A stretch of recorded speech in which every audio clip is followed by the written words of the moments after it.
غور کریں نا، اللہ نے فرمایا ان اللہ یأمرکم ان تؤدوا الامانات، امانات کا جو لفظ نے اس کی طرف توجہ کیجئے، یہ لفظ اللہ نے مفرد نہیں استعمال کیا، جمع کا لفظ استعمال کیا۔ اللہ تم کو حکم دیتا ہے کہ تم ادا کرو امانتوں کو۔ اس کا مطلب یہ ہوا کہ امانت جو ہے وہ ایک دو تین چیز نہیں ہے، بہت ساری امانتیں ہیں، امانتوں کی تو بہت ساری اقسام ہیں۔ مثلا میں جو نا بتا دیتا ہوں، یہ بھی تو امانت کی ایک قسم ہے نا، کہ کسی بندے کے پاس کوئی چیز امانتاً رکھی جائے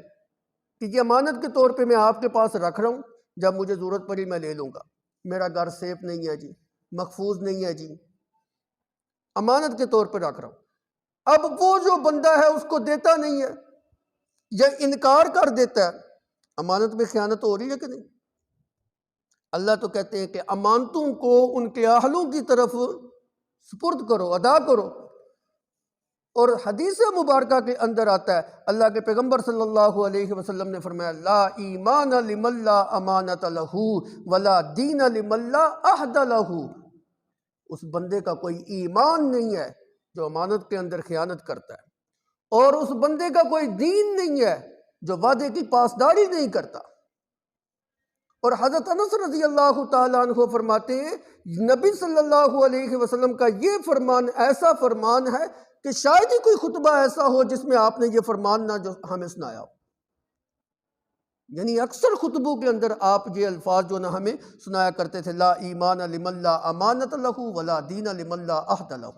کہ امانتوں کا لحاظ کرو، وعدوں کی پاسداری کرو۔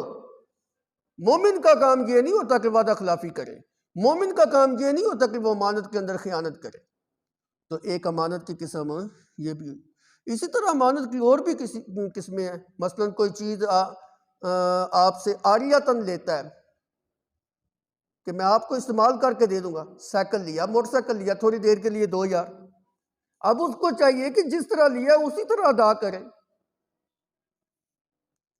اسی طرح کوئی بندہ جو ہے نا کسی سے قرض لیتا ہے تو اس کو چاہیے کہ قرض جو ہے نا اس کو چکائے، یہ بھی تو امانت ہے اس کے پاس۔ اسی طرح اگر کوئی بندہ کوئی چیز اور جو ہے نا اس کے استعمال کی جو ہے نا وہ لیتا ہے تو اس کو چاہیے وہ چیز بھی جو ہے نا اس کو واپس کرے۔ اسی طرح کوئی بندہ قرض لیتا ہے رہن کی صورت میں، کوئی مرہونہ چیز اس کے پاس بطور رہن رکھ دی، اب یہ جو مرہونہ چیز ہے اس نے کیا کہا جی میں جس وقت آپ کا قرض چکاؤں گا اپنی مرہونہ چیز جو ہے نا وہ لے لوں گا واپس۔ اب مرہونہ چیز اس کے پاس جو بطور امانت ہے، اب اس نے قرض چکا دی ہے، یہ بعد میں منکر ہو گیا جی، تو امانت کے اندر خیانت کر دے۔ اس طرح امانتوں کی مختلف جو ہے نا وہ صورتیں ہیں۔ اسی طرح کوئی بندہ کرائے کے اوپر کوئی چیز لیتا ہے، اب جو چیز کرائے کے اوپر لی ہوئی ہے، کرائے کے اوپر مکان لیا ہے،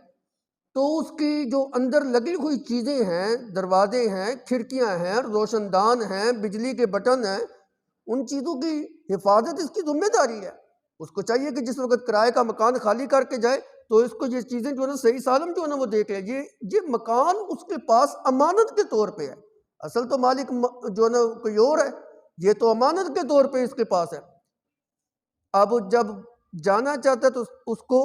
مالک کے سپرد کر کے جائے، یہ نہیں کہ اس کو آگے کسی اور کے سپرد کر کے آگے اس سے کرایہ جو ہے نا بٹورتا رہے یا اس کے آگے جو ہے نا فروخت کر جائے۔ بعض قبضہ گروپ ایسا بھی ہوتے ہیں جی، تو یہ چیز بھی اس کے پاس جو نا امانت ہے۔ اسی طرح اگر کسی کے پاس وراثت کا مال پڑا ہوا ہے تو جو اصل وارث ہے وہ اگر اس جگہ پہ موجود نہیں ہے تو یہ مال اس کی امانت ہے، اگر نہیں دیتا اس کو وراثت کا مال تو امانت کے اندر خیانت کر رہا ہے۔ اسی طرح قرض کی صورت ہے۔ تو امانت کی تو بے شمار صورتیں ہیں جس کی وجہ سے اللہ رب العزت نے قرآن پاک کے اندر امانات کا لفظ استعمال کیا کہ امانتوں کا خیال کرو، خیانت نہ کرو، اور جو اس کے اہل ہیں، جو اس کے مالک ہیں، ان کو ان کی امانت جو ہے نا ادا کرو۔